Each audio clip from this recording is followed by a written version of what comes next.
great piece that Matt Barrows wrote in The Athletic. And it was actually a lot of good insight from Adam Peters, who and about, kind of not just the players they drafted, but what they look for. It was really good. Highly recommend. One of the things in the article caught my eye, and I thought it would be a great thing to address, which is what is required for the 49ers to like you as a player. And you've talked to more NFL people about Danny Gray and Ty Davis Price. But I think this highlighted part is interesting.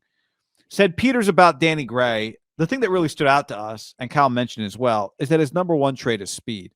But his number two trait, we thought, was his toughness and his fearlessness with the ball in his hands.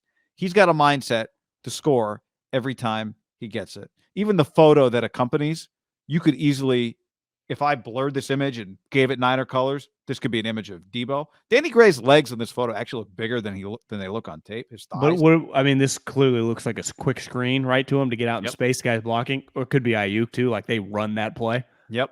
Sometimes, Andy, I remember told when I was asking about Patrick Mahomes, the way he evaluated him was siphon out all the wide receiver screens. Now, obviously, with a quarterback, it's different because that pass is like, you and I can make that pass. Right. I think with wide receiver screens for the wide receiver with the 49ers, that feels like one of their main plays, right? I bet they love it when they watch that. And obviously, with the spread offense, wouldn't you say in your history watching just the Sonny Dykes, Leach teams, they do run a quick play to their wide receivers and just get them in space fast? Like that's kind of a core tenet of the offense. I would say a lot of offensive, if you talk to an offensive coordinator in the last 15 years, they probably said some version of, we always love to say in our coordinator voice. I'm channeling Jim McElwain, our buddy Jim McElwain, when I say it. We got to get our playmakers in position to make plays. And in space, you'd probably add that, right? And I think it's just, it's obvious. It's why the Dante Pettis miss was so glaring. Because Dante, was not this kind of fearless, get the ball in his hands. And maybe they felt that. Maybe they got tricked a little because specialists, right, do have a reputation for that. And you do have to, when you rip off big punt returns and punt returns, you are running full head of steam. But when he got to the 49ers, it didn't quite turn out to be that. But I think one thing some teams eliminate players on their boards for knee injuries. I would think the Niners, just the second they think you're not tough, you cannot play for Kyle Shanahan. And tough, a relative football tough. I talked to a buddy the other day about this player because it's weird. I would say this guy flew under the radar a little bit publicly. I would say internally, like in the teams, everyone was watching him and on this guy. He's like, I love this guy. And the two things he mentioned were, he thought he just played really tough because he's willing to just run, get north and south. And sometimes that means going through people. But the one thing he said is his play speed with the ball in his hands, because the knock on him is the hands. But he said when the ball is in his hands, he can fly. Like his play speed was up there with anyone in this draft behind like Olave, who's viewed as the fastest guy. But like this guy can fly. He thought this was an awesome pick.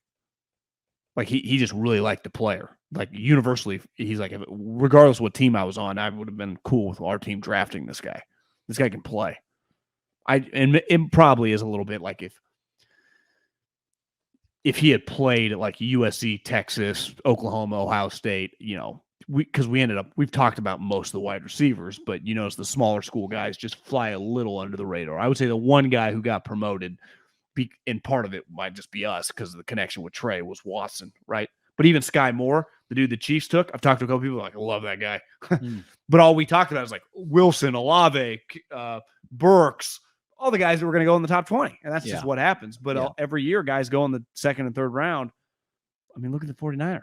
Best player on their offense is the second round pick. Guy just got $100 million. A.J. Brown went after him. Well, even, Brandon Ayuk, who's become fantastic for them, was not, he was a first round pick. Well, if the Niners hadn't drafted him, I think there's probably a pretty decent chance that he's picked in the early 30s, right?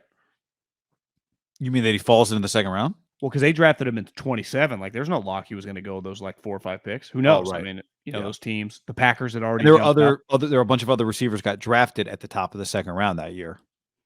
Some people might have liked, who knows? If we asked the Bengals scouting director, they'd be like, yeah, we had Higgins above IU because we needed that. It's not inconceivable. the Niners like guys that other guys might not like, right? Because they value that toughness aspect. They just like Chris Olave. Because I bet once Debo went on the trading block, well, his own trading block, not the Niners trading block, but people were calling. Kyle had to watch. Like, if you're John Lynch, you'd be like, well, you haven't because it would have been a waste of time before the situation. But you should obviously watch these top 5 guys, right? Garrett Wilson, Traylon Burks, Chris Olave. I bet he did not like Chris Olave because I was talking to my buddy about Sonny, or Danny. I keep mixing him up with his head coach, Danny Gray, not Sonny Gray. He's like throwing at dudes' heads. My guy didn't like Chris Olave. He's like, I don't see him getting enough press. He's not physical. He can fly, but he's like, a lot of times in the NFL, that guy he's just getting wide open in college. Like, that doesn't, like Garrett Wilson and Traylon Burks, they're doing shit that translates. Chris Olave's speed translates, but like, he's kind of loosey-goosey route runner. He's just flying wide open against, you're not playing Iowa corner. You're not playing Northwestern. It's a little more difficult. So my point is that if you could ever get a hold of Kyle, rank the top 5 guys just in case we end up trading, Debo Samuel for the 10th pick in some package. Chris Olave was probably the last. Interesting. Well, I mean, 6 letter says Crocky doesn't love his route running. Speaking of Eric Crocker. But see, to me, I can live with an average route runner as a 3rd round pick. And Croc says he has trouble separating. Yeah, I also think that's a good point. I also think that this is where Kyle Shanahan, I think Kyle Shanahan becomes valuable with players like that, because part of what happens is guys get open based on what he creates. And part of it is you get guys the ball in a position where they didn't have to run a route to begin with, right? Like that photo we just looked at of Danny Gray. I'm not pretending to be Lincoln Riley, Mike Leach, Sonny Dykes here. I would say that their offense is known as pretty basic when it comes to Debo a premier route runner? Not at all. So, but the analysis, it doesn't change. Debo's also a little different. But part of becoming a good route runner is, why do I pay my offensive coordinator 7 figures? Why am I paying my, offensive specialist a lot of money, my wide receiver coach, my head coach? Who is Kyle at his heart and core and his soul? He's a skinny wide receiver in Texas. I mean, seriously, like he's even talked about, like, I broke into this league as a wide receiver coach. Wouldn't you say, for a guy that loves running the ball, he does like have this soft spot for that position? Like, that's just not soft would be the wrong word, but like that's kind of his baby. Like, but they have to be tough. Yeah. I mean, he soft is the wrong word. Like, he just has his hands all over that position, I guess is what I'm trying to say. I would love for Kyle moving forward to always talk about receivers by saying we.